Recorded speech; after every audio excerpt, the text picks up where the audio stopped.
This clip is brought to you by SaveWithConrad.com.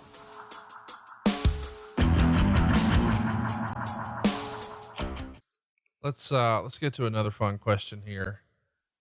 This is one that I think you might struggle with a little bit. This is from David. He says, who gives the best spine buster with the one-legged plant and torque like you did?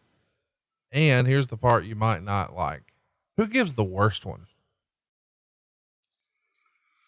I know it's not in your nature to say things that aren't nice, but occasionally you've got to see a spine buster where you're like, oh, I wish he wouldn't have done that if he's going to do it like that. Well, everybody that was smart put their own twist with it. You know, Simmons was a spine buster, but looked like something entirely different. Yes.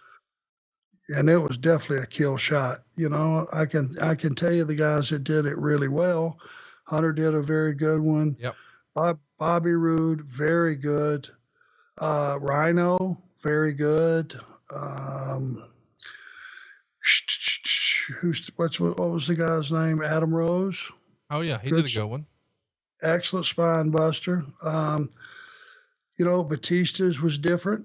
Dave did a good one. It was different. Obviously the Rock's was different.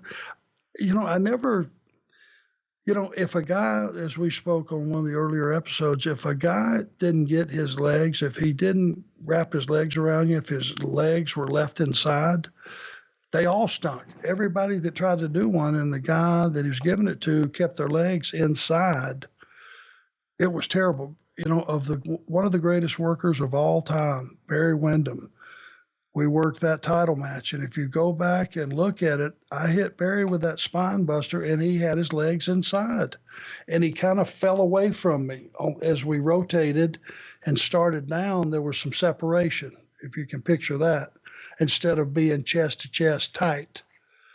And it looked god awful. Barry Windham was one of the greatest workers in the world. It never occurred to me to say, here, Barry, here's what I need for this spine buster, just assuming that he could do everything. But he had never taken one. And in that match, there was one that just looked terrible. And for me to say Barry Windham did anything that looked terrible is almost ludicrous, but it actually, that was an occasion where it did not look good. Ken Sloan wants to know, Andre the Giant was known for drinking. How long did it take for him to pee?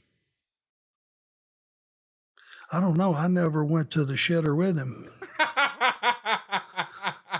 It is an interesting question though, because we hear, oh, he drank 12 bottles of wine and 60 beers. And it's like, man, he's going to have like the world's biggest bladder, a lot of back and forth, or, well, a mess below him.